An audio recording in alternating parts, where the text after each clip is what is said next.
Pertanyaannya adalah, siapa yang penjajah itu? Yang tidak melahirkan kelompok, yang tidak melahirkan ormas adalah hukum alam. Hukum matahari tidak akan pernah berubah. Hukum tanah tidak akan pernah berubah. Hukumnya air tidak akan berubah. Hukumnya udara tidak akan pernah berubah. Tidak perlu pakai tafsir. Karena tidak perlu pakai tafsir, dalam pandangan saya, mencintai Allah berarti tunduk dan patuh pada apa yang ditentukan oleh Allah. Ketundukan dan kepatuhan kita pada apa yang ditentukan oleh Allah adalah ketundukan dan kepatuhan kita pada kausalitas, pada sebab akibat, pada hukum alam, hukum yang universal, yang di seluruh negara sama itu hukumnya. Dia akan menangis ketika hutannya dibabat. Seorang nasionalis, kalau kita mengaku mencintai NKRI, mengaku menjadi nasionalis, membiarkan hutan dibabat, membiarkan sungai diuruk, membiarkan laut diuruk, dan membiarkan mata air mengering, saya katakan Anda pembohong. Dan Anda tidak mencintai Indonesia. Saya secara pribadi hari ini, anak-anak muda Kak Kuarnas mulai posting di media sosial apa yang mereka gugat. Belanda menjajah Indonesia 350 tahun, gunung masih utuh, samudra masih terbentang luas, sungai-sungai jernih. Dia meninggalkan perkebunan yang terhampar, bangunan-bangunan yang indah, gedung-gedung yang kokoh, jalan-jalan yang kuat, jembatan kereta api yang kokoh. Indonesia merdeka 80 tahun. Gunung gundul, sungai keruh, hutang menggunung, bangunan-bangunan hampir tidak ada yang berkualitas, jalan-jalan mudah rusak, jembatan mudah roboh. Pertanyaannya adalah, siapa yang penjajah itu? Secara fakta bahwa negeri ini memang sudah merdeka gitu. Tetapi dengan ekonomi yang kapitalistik, sistem politik yang demokratis machiavellitik itu bukan memungkinkan menjadi pintu yang sangat nyata bagaimana penjajahan gaya baru itu terjadi. Penjajahan gaya baru terjadi melalui pintu hutang. Penjajahan gaya terbaji melalui hegemoni partai politik. Yang partai politik dengan kewenangannya itu dia menentukan calon pemimpin, calon presiden gitu, dan calon presiden lalu itu yang disodorkan kepada rakyat untuk memilihnya, dan ternyata mereka bekerja bukan untuk kepentingan rakyat tapi untuk kepentingan oligarki sebagaimana yang kita alami 10 tahun terakhir ini. Belanda menjajah Indonesia 350 tahun, gunung masih utuh, samudra masih terbentang luas, sungai-sungai jernih. Dia meninggalkan perkebunan yang terhampar, bangunan-bangunan yang indah, gedung-gedung yang kokoh, jalan-jalan yang kuat, jembatan kereta api yang kokoh. Indonesia merdeka 80 tahun. Gunung gundul, sungai keruh, hutang menggunung, bangunan-bangunan hampir tidak ada yang berkualitas, jalan-jalan mudah rusak, jembatan mudah roboh. Pertanyaannya adalah, siapa yang penjajah itu? Apakah Indonesia benar-benar sudah merdeka? Atau jangan-jangan bentuk penjajahan itu hanya berganti wajah? Pertanyaan inilah yang mengemuka dalam pidato Kang Deddy Mulyadi, atau KDM. Dengan gaya khasnya yang lugas namun penuh makna, ia mengajak masyarakat untuk melihat persoalan bangsa dari sudut pandang. Pertanyaannya adalah, siapa yang penjajah itu? Yang tidak melahirkan kelompok, yang tidak melahirkan ormas adalah hukum alam. Hukum matahari tidak akan pernah berubah. Hukum tanah tidak akan pernah berubah. Hukumnya air tidak akan berubah. Hukumnya udara tidak akan pernah berubah. Tidak perlu pakai tafsir. Karena tidak perlu pakai tafsir, dalam pandangan saya, mencintai Allah berarti tunduk dan patuh pada apa yang ditentukan oleh Allah. Ketundukan dan kepatuhan kita pada apa yang ditentukan oleh Allah adalah ketundukan dan kepatuhan kita pada kausalitas, pada sebab akibat, pada hukum alam, hukum yang universal, yang di seluruh negara sama itu hukumnya. Dia akan menangis ketika hutannya dibabat. Seorang nasionalis, kalau kita mengaku mencintai NKRI, mengaku menjadi nasionalis, membiarkan hutan dibabat, membiarkan sungai diuruk, membiarkan laut diuruk, dan membiarkan mata air mengering, saya katakan Anda pembohong. Dan Anda tidak mencintai Indonesia. Saya secara pribadi hari ini anak-anak muda, Kak Kuarnas, mulai posting di media sosial apa yang mereka gugah. Belanda menjajah Indonesia 350 tahun, gunung masih utuh, samudra masih terbentang luas, sungai-sungai jernih. Dia meninggalkan perkebunan yang terhampar, bangunan-bangunan yang indah, gedung-gedung yang kokoh, jalan-jalan yang kuat, jembatan kereta api yang kokoh. Indonesia merdeka 80 tahun. Gunung gundul, sungai keruh, hutang menggunung, bangunan-bangunan hampir tidak ada yang berkualitas, jalan-jalan mudah rusak, jembatan mudah roboh. Pertanyaannya adalah siapa yang penjajah itu? Bukan sekadar berbicara tentang politik, tetapi tentang hubungan manusia dengan alam yang menjadi tempat hidupnya. Menurut KDM, alam memiliki hukum yang tidak bisa ditawar. Air akan selalu mengalir ke tempat yang lebih rendah. Gunung menjaga keseimbangan kehidupan. Hutan menjadi paru-paru bumi. Sungai menjadi sumber kehidupan.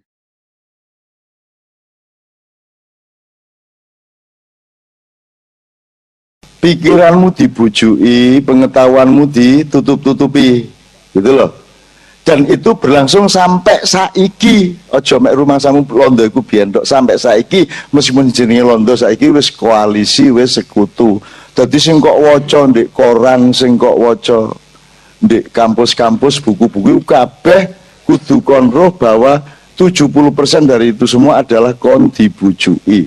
Jadi ojo goblok-goblok nemen, ya. Sampai hari ini penjajahan itu sampai hari ini, bahkan sekarang lebih parah dan lebih canggih penjajahan kepada kita semua.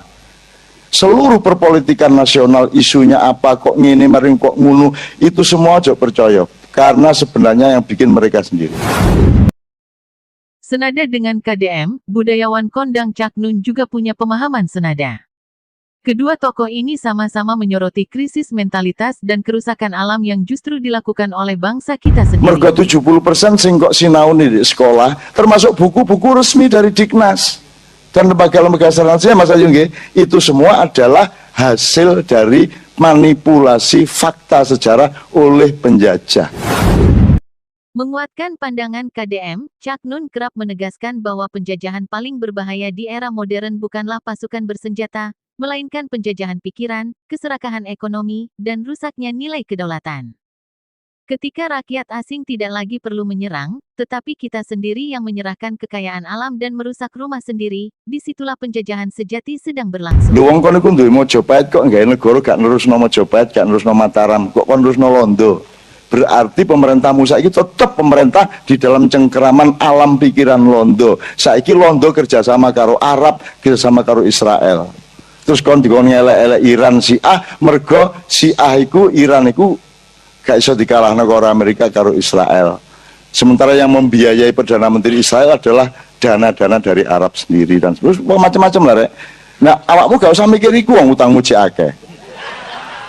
Tetapi kon ojo garo ngono ya, ojo garo ya, ojo gampang dibujuki. Wong Jawa iku cirine gak kagetan, gak gumunan. Sesaat lagi kita akan dengarkan Sinau Bareng bersama MH Ainun Najib atau dikenal dengan Cak Nun.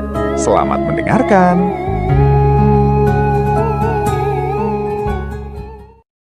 Nek awakmu gak ro masa silammu, gak ro mbahmu, gak ro buyutmu, kon gak ro awakmu. Nek kon gak ro awakmu, kon gak ro menine kon ya apa lak ngono sih. Pengetahuan kita mengenai sejarah berarti adalah pencarian atas diri kita sendiri. Nah, apakah yang dikemukakan Pak Agus benar atau salah, yang dikemukakan oleh Mas Ayu benar apa salah, atau mungkin kalau saya ngomong benar apa salah, enggak sih.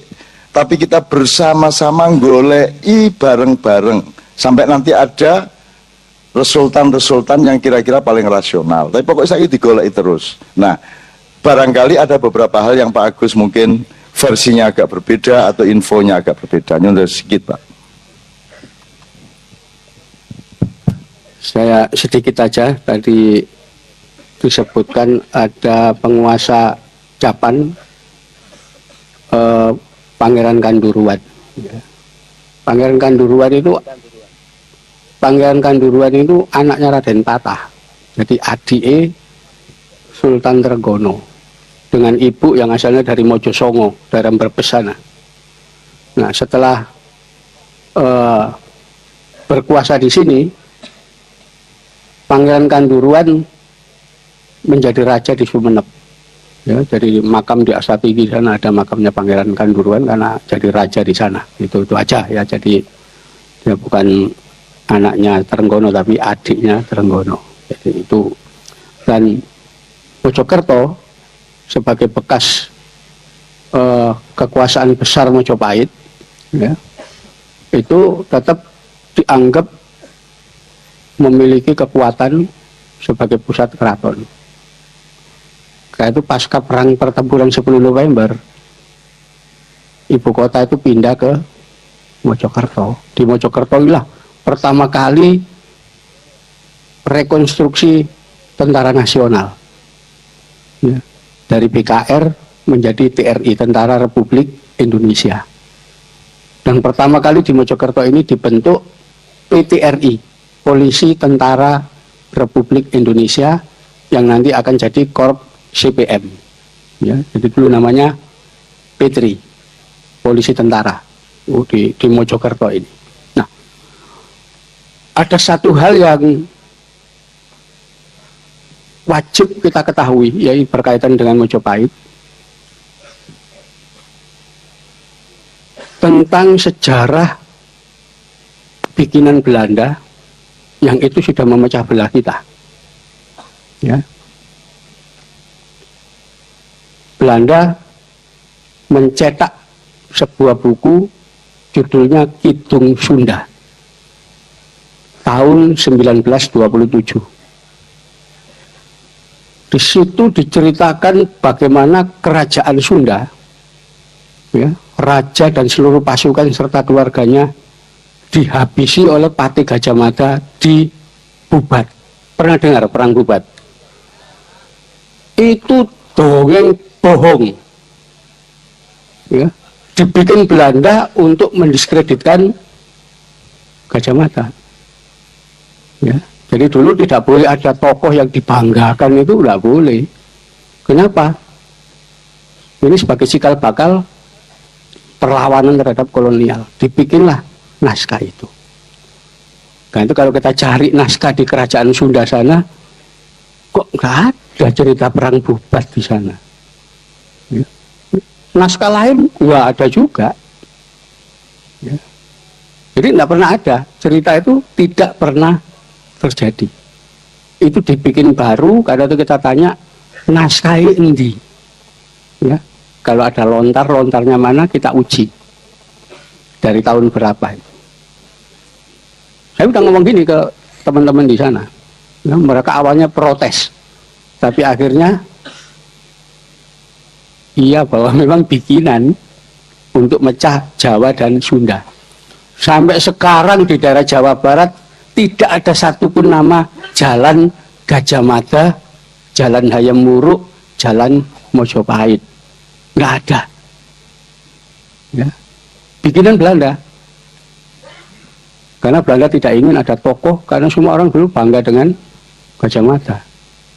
Ya. Dibikinlah cerita itu untuk mecah belah.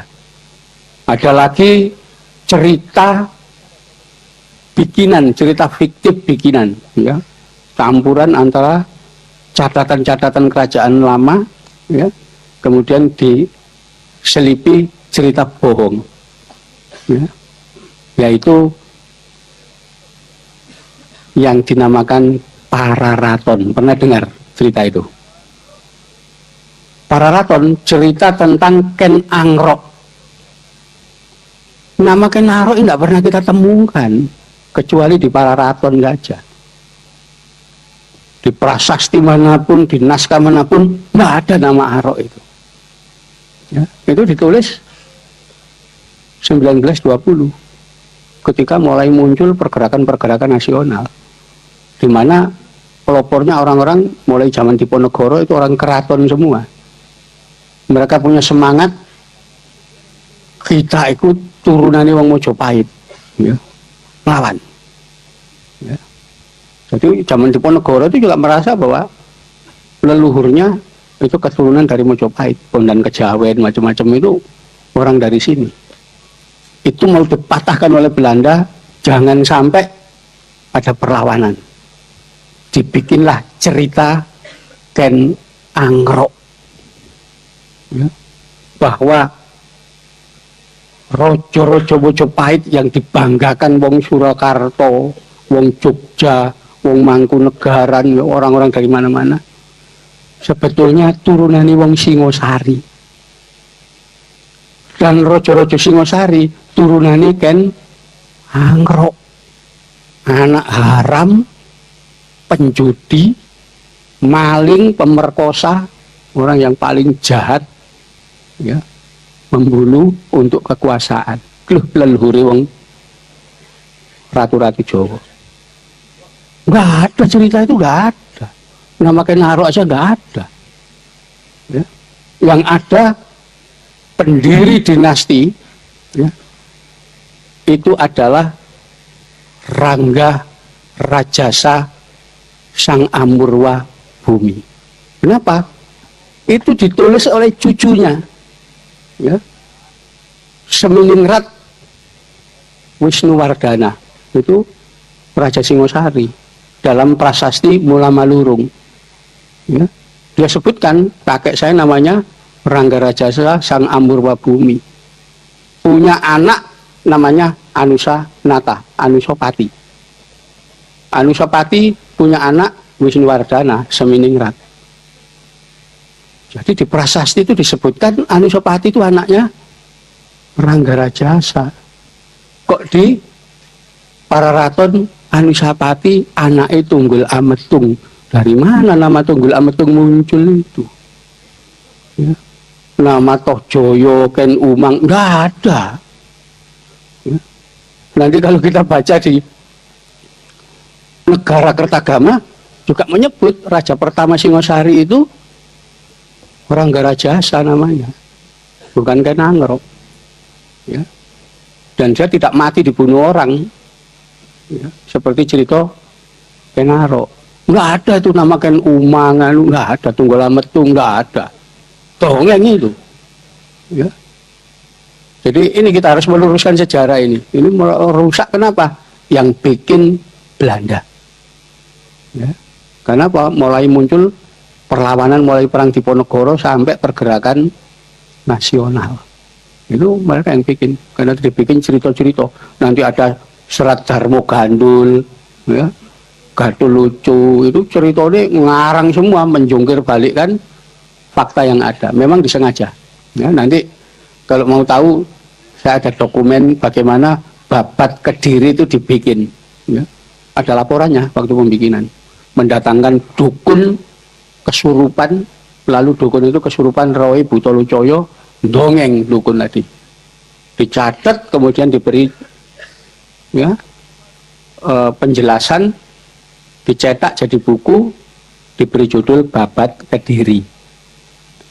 Yang merintah Belanda, ada notulensinya, catatan itu ada. Semuanya bikinan Belanda. Nah ini kita harus waspada terhadap naskah-naskah yang memecah belah, ya, di sini. Jadi itu yang perlu kita ketahui. Jadi jangan percaya kalau ada peristiwa Bubat itu pernah terjadi. Itu tidak pernah terjadi. Ya. Kenapa? Loh, Raden Wijaya yang mendirikan itu orang Sunda, ya. Dia menantunya Kertanegara, jadi bapaknya itu kawin dengan putri Sunda sana, mulai kecil ya di Sunda. datang ke sini diambil menantu sama Kertanegara. Ya, gak mungkin. Wong sudah dipakai ini di sini, wong keluarga raja kok. Jadi itu pecah belah yang berkaitan dengan cerita-cerita tentang usaha meruntuhkan kebesaran Mojopahit, termasuk kebesaran Gajah Mada. Jadi wong Sunda itu diam-diam tanpa tahu sebabnya, hanya karena membaca itu antipati dengan Gajah Mada. Ya. Wong gak dosa, gak lapo-lapo, dibenci gitu ya. Kenapa? Karena hasutan tulisan Belanda. Saya kira itu yang bisa saya tambahkan ya. Mudah-mudahan sejarah harus diluruskan. Sudah waktunya kita begitu. Saya kira itu. Ya, alhamdulillah. Nek prasaku kesimpulan ingin lho rek, awakmu iki wong Jawa, wong Indonesia kabeh saiki iku ket biyen iku dijajah wong barat. Kukit mulai abad 14 munggah. Dijajah iku artine barangmu dipek, kebunmu apa no? Wis pokoke direbut, pikiranmu dibujuki, pengetahuanmu ditutup-tutupi, gitu loh. Dan itu berlangsung sampai saiki. Ojo mek rumangsamu londo iku biyen tok, sampai saiki meskipun jenenge londo saiki wis koalisi, wis sekutu. Dadi sing kok waca ndek koran, sing kok waca ndek kampus-kampus, buku-buku kabeh kudu kon roh bahwa 70% dari itu semua adalah kon dibujuki. Ya iki dicekel sik. Dibujuki, termasuk perang Bubat, Pararaton yang disebut tak. Jadi awakmu dibujuki, bahkan saiki iki kon iki dibujuki. Ono PKI, ono isu iki sing gawe kono dhewe. Engko kono omahmu dicolong, entek menene ana wong ngeteri jajan nang awakmu, padahal sing ngeteri jajan iku kongkonane wong sing nyolong omahmu iku mang. Ngono ya. Jadi ojo goblok-goblok nemen ya. Sampai hari ini penjajahan itu sampai hari ini, bahkan sekarang lebih parah dan lebih canggih penjajahan kepada kita semua. Seluruh perpolitikan nasional isunya apa kok ngene maring kok ngunu, itu semua ojo percaya, karena sebenarnya yang bikin mereka sendiri. Kon diomongin ono PKI itu mergo kon cek noleh terus ono maling melbu kon karo. Ngono rek gampangane rek ya. Iki awakmu gak usah nyelidiki sampai sauno, cuman ojo gampang dibojok. Ojo gampang percaya. Maca iki dilek, maca iki diuntal ngono ya. Wis mending gak usah ruh, wis tak nyambut gawe ge anak bojoku terus tak sik akeh dhuwitku rabi meneh ngono wis. Angel-angel ya. Nah, yang dilakukan Pak Agus, Mas Ayu adalah perlawanan informasi. Mergo 70% sing kok sinau di sekolah, termasuk buku-buku resmi dari Diknas dan lembaga-lembaga selanjutnya, Mas Ayu nggih, itu semua adalah hasil dari manipulasi fakta sejarah oleh penjajah. Gampang ngono lah. Ojo mureng-mureng sik ta. Gitu ya, ojo mureng-mureng nanti kandhane itu ojo mureng-mureng. Kono iku dibojok malah cinta karo sing bojok. Buelan entek-entekan nek kaya ngono iku. Nah, jadi ini belum tentu yang benar yang mana, didolaki terus sing orisinal. Sebab semua itu semua itu yang Anda kenal sekarang itu kan, mulane aku mau takon. Lho wong kono iku duwe Mojopahit kok gawe negara gak nerusno Mojopahit, gak nerusno Mataram, kok kon nerusno Londo. Berarti pemerintahmu saiki tetap pemerintah di dalam cengkeraman alam pikiran Londo. Saiki Londo kerjasama karo Arab, kerjasama karo Israel. Terus kon dikon ngelek-elek Iran Syiah, mergo Syiah iku Iran iku gak iso dikalahno karo Amerika karo Israel. Sementara yang membiayai Perdana Menteri Israel adalah dana-dana dari Arab sendiri dan terus macam-macam lah rek. Nah, awakmu gak usah mikir iku wong utangmu cek akeh. Tetapi kono ojo garo ngono ya, ojo garo ya, ojo gampang dibujuki. Wong Jawa iku cirine gak kagetan, gak gumunan. Nah, beliau terus menghimpun mana yang benar dan seterusnya akan kita cari terus-menerus, karena anak-anak muda sekarang juga gelap lampunya. Ceritanya. Tapi tidak ada masalah lampu gelap karena telinga tidak terpengaruh oleh cahaya. Ngono ya, Rek ya. Ngono Rek. Oh, tepak malah khusuk ngene iki. Nek sing jajal arep etok mulai sikute ya. Gak apa-apa, bismillah ya terus ya. Oke. Misalnya ini berita tentang Mojopahit itu macam-macam. Kita cari bareng-bareng. Ono sing ngarani misalnya Mas Ayu. Ada tahun-tahun kosong 1398 sampai 1402 misalnya. Terus engko apa yang jenenge sirna ilang kertaning bumi, sirna ilang kertaning Jawi. Sabtu itu kita cari terus. Ono sing ngarani Mojopahit iku gak hancur, Mojopahit iku disengitno, dikubur oleh sesepuh-sesepuh dan orang-orang sakti karena tahu tidak akan bisa menahan perampokan-perampokan dari Eropa misalnya dan seterusnya.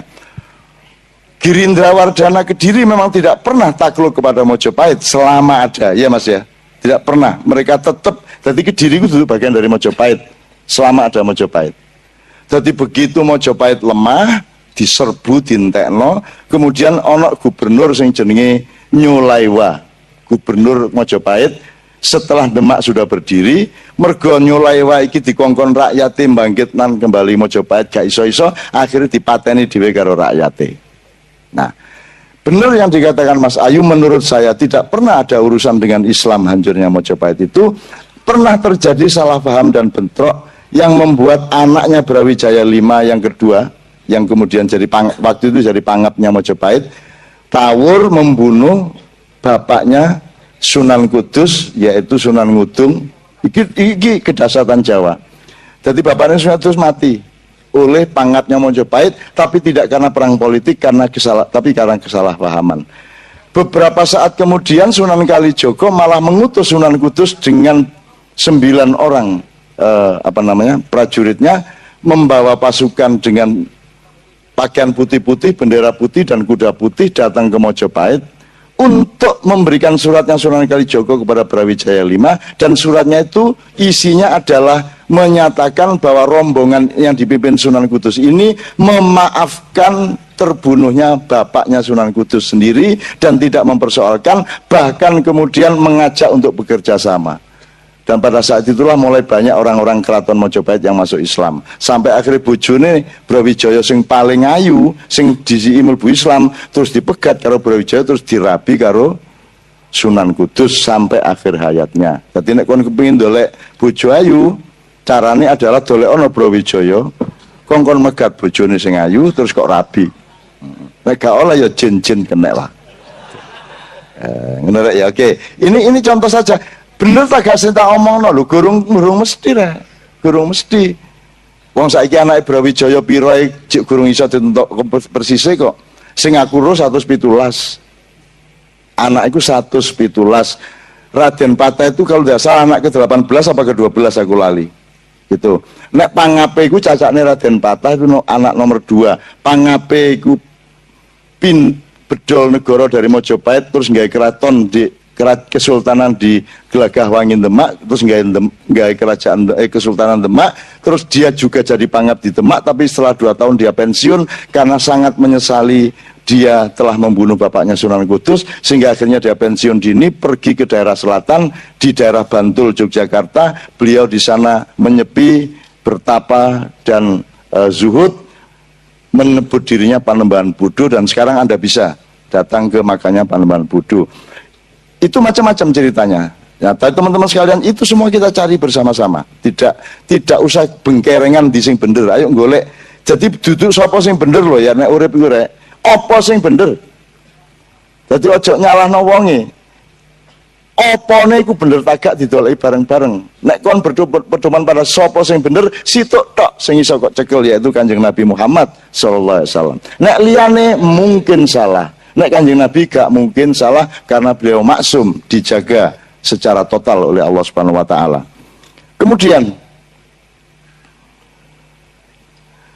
mari Mojopahit sak pitute dimanipulir Belanda, bahkan di depannya dimanipulir ya. Setelah Mojopahit dimanipulir dengan perang Bubat, belakangnya dimanipulir melalui Ken Arok, sehingga kita tidak punya tokoh lagi, kita tidak punya kepercayaan diri lagi sebagai orang Jawa. Dan itu memang cara mereka menjajah kita sampai saiki loh. Koni gak duwe presiden sing kon temen-temen yakin nek dhewe bener. Bung Karno dilok-lokno, Pak Harto dilok-lokno, Gus Dur di ngersulani, dipaidu, Habibie dinyek, SBY gak jelas, Megawati mbuh ya apa, kan gitu kan. Saiki tambah nemen mbuh iki presiden mbuh duduk. Jadi kita itu tidak pernah punya keyakinan terhadap apapun saja. Aku enggak mempersoalkan apa-apa. Saya sedang mempersoalkan ayo golek sesuatu sing sak bener-benere sak isa-isane. Tapi bukan berpedoman pada siapa, melainkan berpedoman kepada apa. Sekarang terakhir aku nggak informasi. Seluruh kerajaan tadi, ono Mojokerto, Jombang itu dewe, Jombang itu bagian dari Mojokerto ini masih. Baru nanti awal abad 20 baru menjadi kabupaten sendiri, itu ada ceritanya sendiri dan seterusnya, tapi nggak perlu dek kene mergo iki ndek Mojokerto gak ndek Jombang. Tapi kan Anda tahu kemudian sampai ke Demak, kemudian ke Pajang, kemudian Pangeran Benowo menyepi, kemudian diambil alih oleh anak, apa tadi Mas istilahnya Mas? Panembahan Senopati itu, istilah sampean mau? Nyabai Loring Pasar, dan itu dari Mojopahit itu mek pang ya. Pang cilik, duduk wite, dahan pun tidak, dia cuma ranting. Jangankan dengan Mojopahit, wong dengan Sultan Trenggono dan Mas Karebet saja dia wis apa namanya, priayi yang agak jauh dari pohon. Nah, dia yang kemudian memimpin Jawa yang terakhir, meskipun konstitusinya sudah beralih dari Hindu Buddha menjadi Mataram Islam. Nah, singkat kata Mataram Islam itu kemudian dari Senopati sampai Sultan Agung sampai Amangkurat, terus sampai akhirnya perjanjian Giyanti sampai jadi Keraton Pakubuanan dan Hamengkubuanan, kemudian Mangkunegaran dan Paku Alaman. Ya gitu ya. Terakhir teman-teman sekalian, keraton-keraton Islam Jawa ini pun dihancurkan karena di dunia ini semuanya sepakat sing rojo ndek kulon, rojo ndek lor, rojo ndek wah, ndek lah sekadung ngene rek. Wis gak apa-apa. Kita tuh ndak boleh terpengaruh. Wong peteng dedet juga gak masalah, ngono lho. Iki umpama gak muni, alhamdulillah kari mulai aku gitu. Tak terusno ya. Nah, iki sampai ke Sultan Hamengkubuwono ke-10 setahun yang lalu beliau membuat Sabda Raja. Pokoknya itu suatu inisiatif dan tindakan yang menghilangkan dimensi Islam dari paugeran keraton. Jadi Sabda Raja itu pokoknya mengganti Hamengkubuwono menjadi Hamengkubawono, sehingga dia bukan lagi terusnya yang kemarin. Nomor 2, menghilangkan apa namanya poin Senopati Sayyidin Panotogomone ilang, ya, Khalifatullah ing bumi Mataram ilang. Jadi pokoknya ada deislamisasi. Dan keraton Jogja sekarang itu 90% tidak lagi ada di tangan orang Islam. Nah, untuk membiayai Sabda Raja ini ada uang yang dikirimkan ke sana sebanyak 21 juta US dollar. Saya tidak akan menyebut siapa yang mengirimkan, tetapi sing nggawa duit iki kaget loh, iki duit digawe ngene ta. Akhirnya ndolek kanca-kanca di Jogja lapor dan bahwa ternyata ini begini. Nah, dia yang bawa duit itu kan memberi tanda bahwa dia sudah bersaksi dan sudah menyatakan sebenarnya saya tidak tahu menahu bahwa ini dipakai untuk menghilangkan Islam dari keraton, kemudian ninggalin emas iki gambarnya. Iki ono emas 1,2 kilo ya. Sapa sing kepengin njaluk meneh tak titilno ya. Tapi asal kok leg ya, ngono ya. Cek matek kan ya. Iki tak cekel tapi gak tak iki susah gak oleh tak dol. Itu untuk tanda bahwa ada peristiwa besar-besaran di Jogja di mana Islam akan dihilangkan dari keraton. Cuman gak usah cemas karena Mojopahit tetap berkuasa di Yogyakarta. Tenang aja. Lho kok iso? Kon niku keplok durung dijelasno wis keplok. Wong aku ya mek ngarang ngadane rek. Gak tenang ae lah. Kita itu hafal sama Allah, insya Allah perilakunya begini, takdirnya begitu. Saya tidak ada kecemasan apapun. Allah ikut bekerja di semua itu. Nanti akan ada peristiwa-peristiwa, ada yang sakit kanker, nanti ada yang digerebek, ada yang selingkuh, ada yang kena narkoba, sehingga semua rencana itu akan batal dengan sendirinya. Dan kita sudah insya Allah tahu siapa nanti yang akan menjadi raja. Kenapa kok tetap ada raja? Saya tahu, ojo muring-muring karo keraton sih. Saiki koplok jane lak gak ono gunane sih. Nek koplokmu direbut wong oleh dicolong.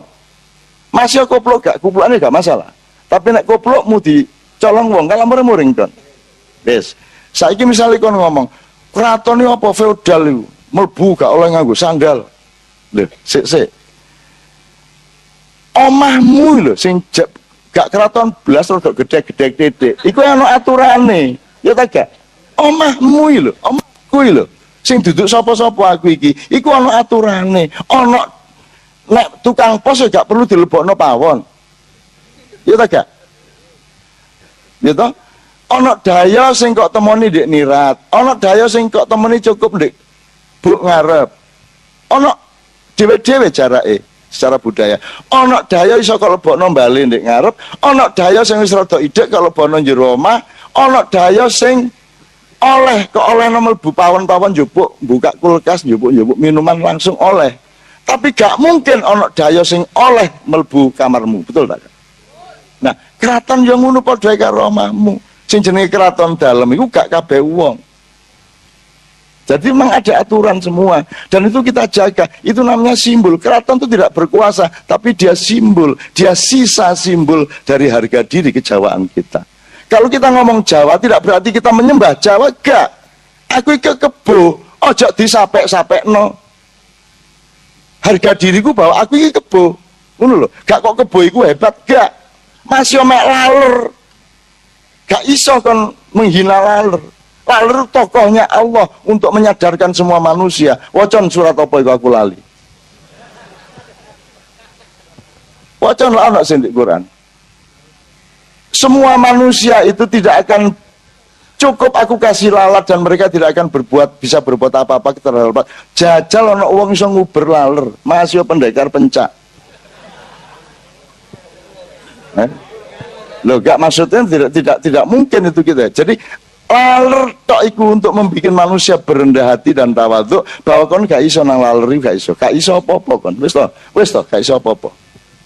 Dan seterusnya ya. Nah, teman-teman sekalian, informasi untuk mengatakan bahwa wis to, ojo kuatir angger sampean tetap setia bahwa sampean wong Jawa dan wong Jawa itu kewajiban dari Allah sampean dadekno wong Jawa sebagaimana bebek dijadikan bebek. Itu kewajiban dari Allah menurut saya dan itu hukumnya wajib.